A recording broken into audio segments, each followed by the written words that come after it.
प्रभु पद पंकज नावई सीसा, गरजहि भालू महाबल कीशा। देखिए राम सकल कपिसेना, चितई कृपा करी राजीव नैना। जब भगवान ने आदेश दिया कि अब विलंब नहीं करना है, चलो, सुग्रीव ने सब बंदर भालुओं को बुला लिया, तैयारी करो। वे सारे आके प्रभु के चरण कमलों में सिर नवाते हैं। महान बलवान रीछ और बानर गरज रहे हैं। श्री राम जी ने बानरों की सारी सेना देखी, तब कमल नेत्रों से कृपा पूर्वक उनकी ओर दृष्टि डाली प्रभु ने। हरे राम कृपा बल पाई कपिंदा, भय अपाक्ष जूत मनहु गिरिंदा। हरसि राम तब कीन पयाना, शगुन भय सुंदर सुभनाना। भगवान ने सारे बंदर भालुओं पर अपनी दृष्टि डाली। राम कृपा का बल पाकर श्रेष्ठ बानर मानो पंख वाले बड़े पर्वत हो गए हों, भगवान की कृपा से उड़ रहे हैं। तब श्री राम जी ने हर्षित होकर के प्रस्थान किया, कूच कर दिए, चलो लंका की तरफ। अनेक सुंदर और शुभ सगुन होने लगे।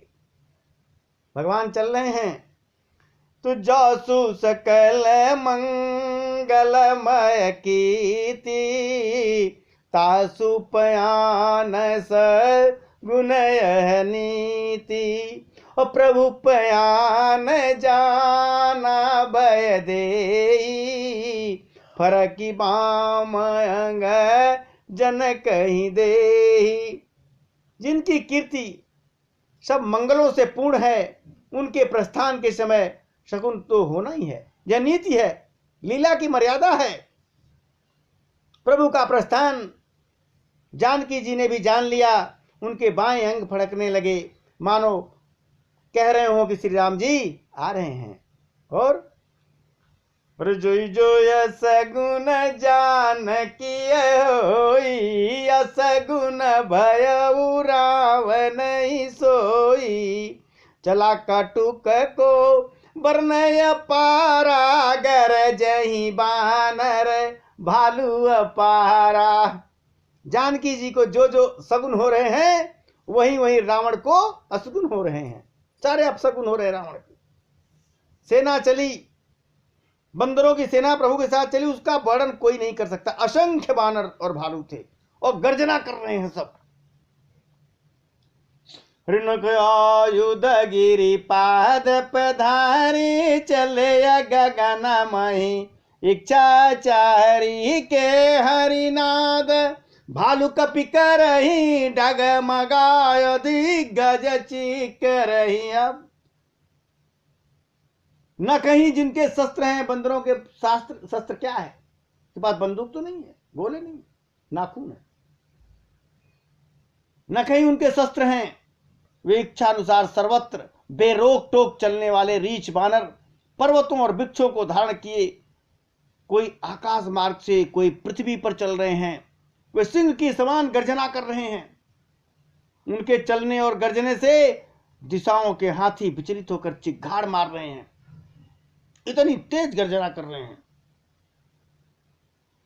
रचि कराही दिग्गज ढोल, मई गिरी लोल, सागर कर भरे मन। हर्ष सब गंधर्व सुर मुनि नाग, किन्नर दुख टरे। कट कट हिमर कट विकट, भट बहु कोटि कोटिन धावही। जय राम प्रबल प्रताप, कौशल नाथ गुण गण गावही।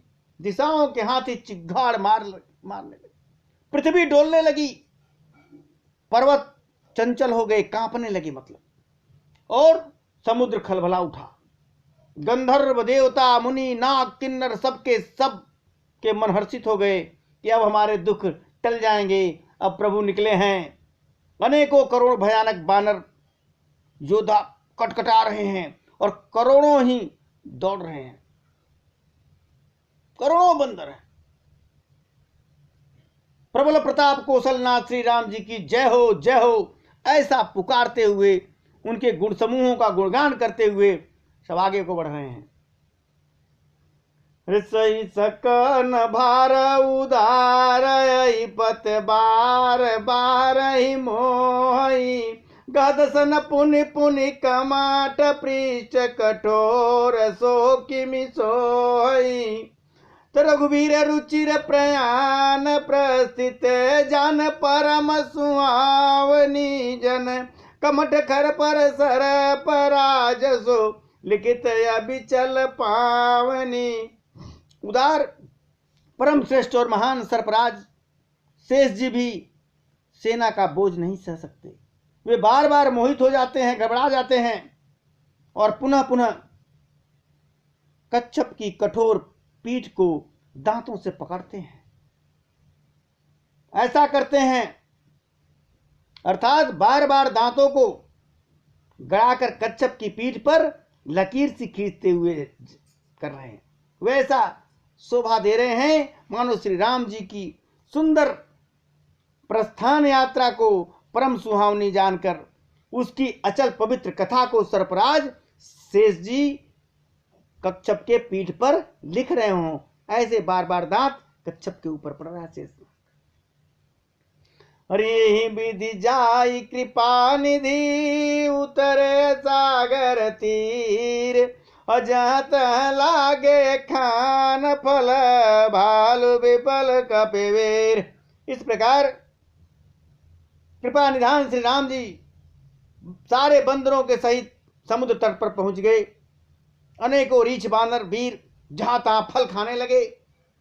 पहुंच गए समुद्र के किनारे, इस पार हैं, अभी लंका में नहीं पहुंचे, इस पार है, विपुल बांधना है प्रभु को।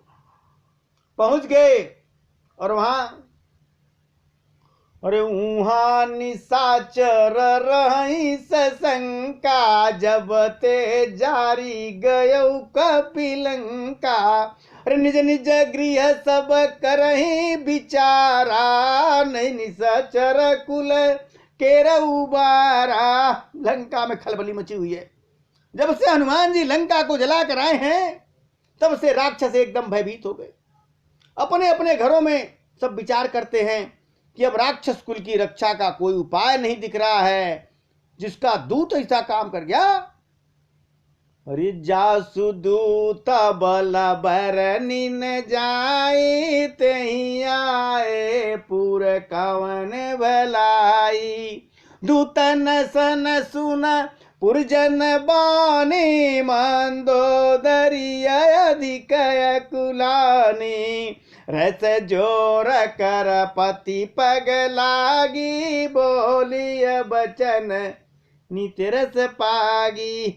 कंत कर सहरी सन परिहरहूँ, मोर कहायति हित ही धरहूँ। सब लोग अपने अपने घरों में राक्षस सब विचार कर रहे हैं कि जिसका दूत इतना बलशाली था, जिसका वर्णन नहीं किया जा सकता है, पूरी लंका जला गया अकेले। और वो उसके स्वयं अगर उसके मालिक जो आएंगे तब बताओ किसकी भलाई होगी। हम लोगों की बड़ी बुरी दशा होने वाली है, सब राक्षस सोच रहे हैं।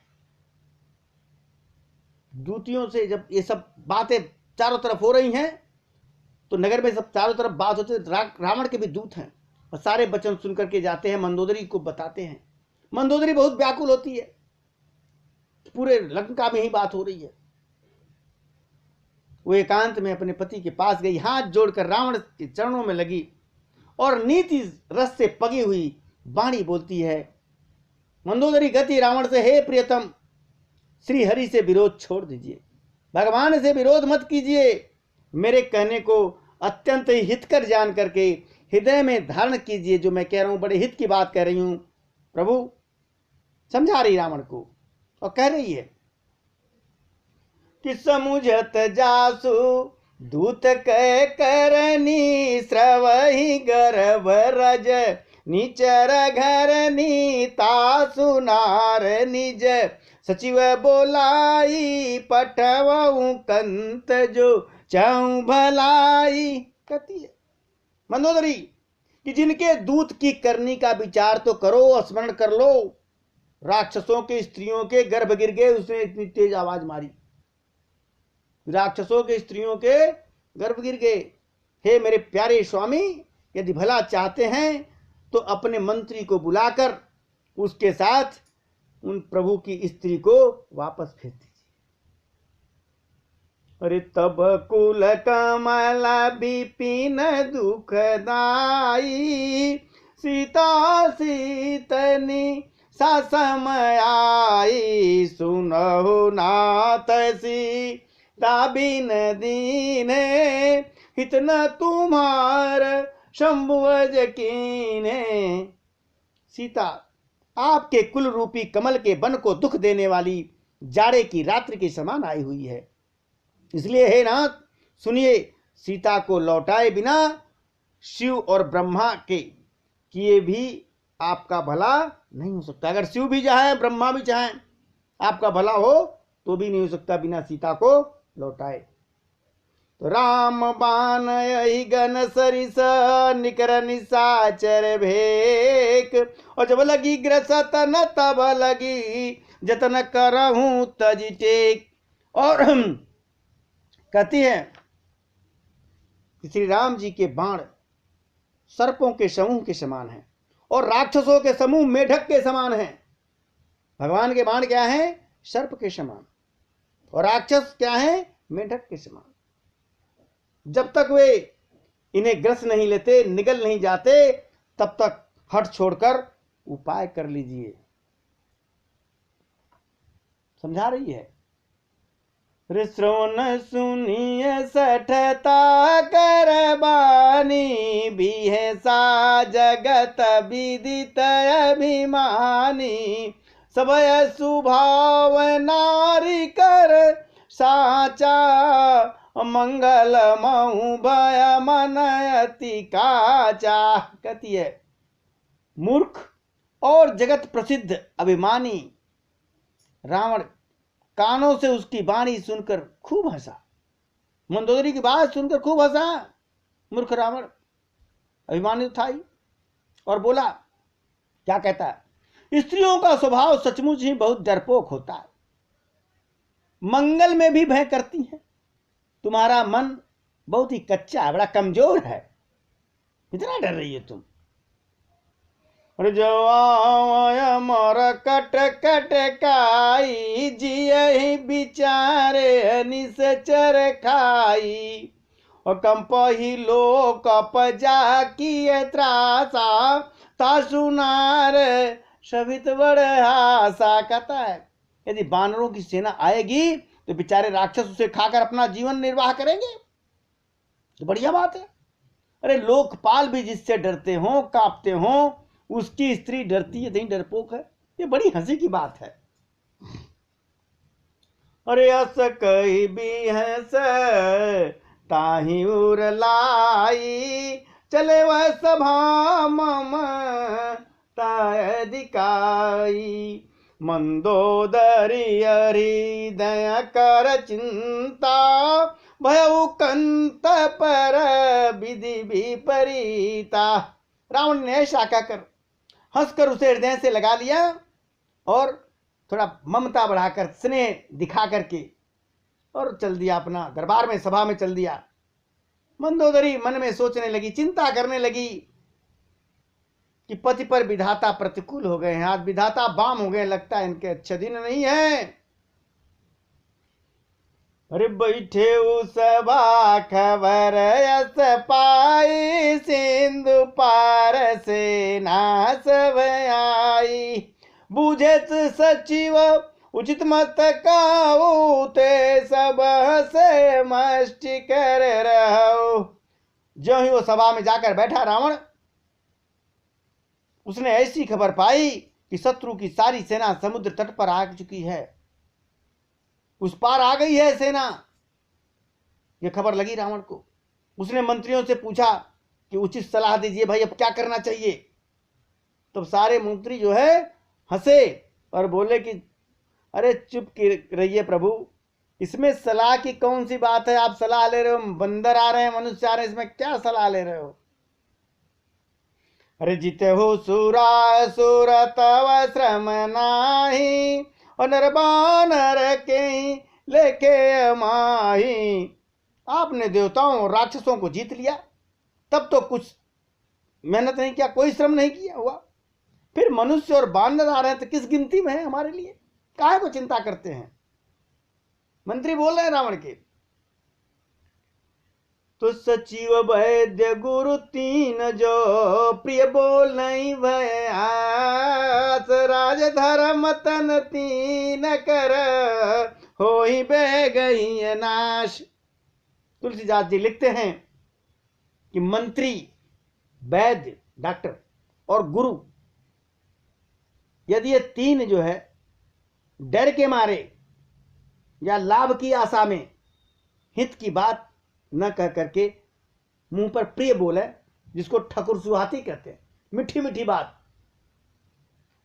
तो समझिए अगर मंत्री ने सही सही नहीं बोला, मुंह देखी वाली बात कर दी, ठकुर सुहाती वाली बात कर दी कि बस प्रभु हमारे खुश हो जाएं, तो समझ लो कि मंत्री ने ऐसा किया तो राज्य का तो नाश हो जाएगा, और डॉक्टर ने ऐसा किया तो शरीर का नाश हो जाएगा, और गुरु ने ऐसा किया तो धर्म का नाश हो जाएगा। और आज रावण के साथ हुई, रावण के डर के मारे कोई नहीं कहता कुछ। हाँ हाँ प्रभु आप तो बड़े वीर, बड़े बलवान हो, आपके सामने क्या? अरे सोई रावण कह बनी सहाई, स्तुति करई सुनाई सुनाई, अवसर जाहनी विभीषण आवा, भ्राता चरण शीस ते नावा। दरबार में सब बैठे हैं मंत्री, रावण के लिए भी वही सब संजोग बन गया। मंत्री उसी के गुणगान कर रहे हैं, सुना सुना कर मुंह पर स्तुति करते हैं, अरे आप बहुत वीर बनो। इसी समय अवसर जानकर विभीषण जी भी वहां पहुंच गए। उन्होंने बड़े भाई रावण का चरण स्पर्श किया और फिर सिर नवा करके बैठ गए। अरे पुनि सिर नाई बैठनी जयासन, बोला बचन पाई अनुशासन, जो कृपाल पूछो मोहि बाता, मति अनुरूप कहूं हित ताता। वो भी मंत्री था भाई। फिर वो सिर नवाकर अपने आसन पर बैठ गए विभीषण, और आज्ञा पाकर, रावण की आज्ञा पाकर बोलते हैं, हे कृपाल, जब आपने मुझसे राय पूछी है तो हे तात, मैं अपनी बुद्धि के अनुसार आपके हित की बात करता हूं। आपने पूछा, हमसे भी राय लिया क्या करना चाहिए, तो मैं आपको बता रहा हूं। विभीषण कहता है कि जो आपन चाहई कल्याणा, सुजस सुमति शुभ गति सुख नाना, सो पर नारी लीला रे गोसाई, तजऊ चौथ के चंद की नाई। जो मनुष्य अपना कल्याण, सुंदर यश, सुबुद्धि, शुभ गति और नाना प्रकार के सुख चाहता है, वह हे स्वामी पर पराई स्त्री के ललाट को भी नहीं देखना चाहिए। जैसे चौथ के चंद्रमा को त्याग देते हैं, चौथ के चंद्रमा को देखने से कलंक लगता है, उसी प्रकार पराई स्त्री के मुख को देखने से भी कलंक लगता है। 14 भुवन एक पति होई, और भूत द्रोह तिष्ठय नहीं सोई, गुण सागर नागर नर जो, अलप लोभ भल कहीं न को। विभीषण जी कहते हैं 14 भुवन का एक ही स्वामी हो, वह भी जीवों से बैर करके ठहर नहीं सकता, नष्ट हो जाता है। 14 भुवन का एक ही स्वामी हो, वो भी अगर जीवों से बैर करता है तो भी नष्ट हो जाता है। जो मनुष्य गुणों का समुद्र और चतुर हो, उसे चाहे थोड़ा भी लोभ क्यों न हो तो भी वो कोई भला नहीं कहता। समझ रहे हो? जो मनुष्य गुणों का समुद्र है और चतुर हो, उसे थोड़ा भी लोभ क्यों न हो। थोड़ा लोभ भी हो तब भी कोई कहता नहीं, इसको कोई भला नहीं कहता। अरे काम क्रोध मद लोभ सब नाथ नरक के पंथ, और सब परिहर रघुवीर ही भजऊ भजही जय संत। हे नाथ, काम क्रोध मद और लोभ ये सब नरक के रास्ते हैं प्रभु। इन सब को छोड़कर श्री राम जी को भजिए, जिन्हें संत पुरुष भजते हैं। तात राम नहीं नर भूपाला, भुवनेश्वर कालहु कर काला, ब्रह्म अनामय अज भगवंता, व्यापक अजति अनादि अनंता। हे तात, राम मनुष्यों के ही राजा नहीं हैं, वे समस्त लोकों के स्वामी हैं और काल के भी काल हैं। वे संपूर्ण ऐश्वर्य यश श्री धर्म वैराग्य और ज्ञान के भंडार हैं, भगवान हैं। वे निरामय हैं, विकार रहित हैं, अजन्मा हैं, व्यापक हैं, अजय हैं, अनादि हैं और अनंत ब्रह्म हैं। विष्णु समझा रहा रावण को। और गोदिज देन देव हितकारी, कृपा सिंधु मानुष तन धारी, जन रंजन भंजन खल भ्राता, वेद धर्म रक्षक सुन भ्राता। उस कृपा के समुद्र भगवान ने पृथ्वी ब्राह्मण गौ और देवताओं के हित करने के लिए मनुष्य का शरीर धारण किया हुआ है। हे भाई सुनिए, वे सेवकों को आनंद देने वाले हैं, दुष्टों के समूह का नाश करने वाले और वेद तथा धर्म की रक्षा करने वाले हैं। तो ताहि भयरत जनाई माता, प्रणतारति भंजन रघुनाथा, देहुनाथ प्रभु का भय देहि, भजहु राम बिन हेतु सने। कहते हैं विभीषण रावण से, प्रभु आप बैर को त्याग दीजिए, दुश्मनी को त्याग दीजिए, उनको मस्तक नवाइए प्रभु को, वे श्री राम जी शरणागत का दुख नाश करने वाले हैं। हे नाथ, उन प्रभु को जानकी जी को वापस दे दीजिए और बिना ही कारण स्नेह करने वाले श्री राम जी को भजिए। शरण गए प्रभु ताहु न त्यागा, विश्वद्रोह कृत गज ही लागा, जासु नाम त्रयतापन सावन, सोई प्रभु प्रगट समुझ जिय रावण। जिसे संपूर्ण जगत से द्रोह करने का पाप लगा है, शरण जाने पर भी प्रभु उसको त्यागते नहीं, उसको भी अपना लेते हैं। जो शरणागत आ गया, कितना बड़ा पापी हो, जिनका नाम तीनों तापों का नाश करने वाला है, वे ही प्रभु भगवान मनुष्य के रूप में प्रकट हुए हैं। हे रावण, हृदय में यह बात मान लो, मेरी बात समझ लो। बार बार पद लागूं, विनय करहूं दस शीस, परिहर मान मोह मद भजऊं कौशलाधीश। हे रावण, हे दशीष, मैं बार बार आपके चरण लगता हूं और विनती भी करता हूं कि मान मोह और मद को त्याग दो। आप कौशलपति श्री राम जी का भजन कीजिए। अरे मुनि पुलस्त्य निज शिष्य सन, कही पठई यह बात, तुरत सो मैं प्रभु शन कही पाई सुअवसर तात। मुनि पुलस्त्य जी ने अपने शिष्य के हाथ यह बात कहलवा कर भेजी। मैं नहीं कह रहा हूं, पुलस्त्य मुनि जो आपके नाना हैं, उन्होंने लिख के भेजा। हे तात, सुंदर अवसर पाकर मैंने तुरंत ही वह सारी बात आपसे कह दी जो पुलस्त्य मुनि ने कहा था। अब आपकी मर्जी प्रभु। श्यापति रामचंद्र महाराज।